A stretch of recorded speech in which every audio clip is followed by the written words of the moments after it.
Shalom Haverim. Hello friends, Richard Booker here, and I'm excited to tell you that my second book on the book of Revelation is available.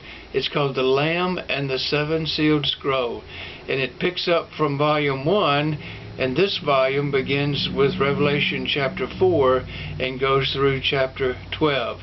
We open up with the revelation of Jesus, the exalted Son of Man, taking the seven sealed scroll from his Father's hand and opening that seven sealed scroll. He is the worthy Redeemer. He's the only one able to open that scroll. You know, this is the seven sealed scroll that the angel gave the revelation to Daniel and told him to seal it up until the time of the end.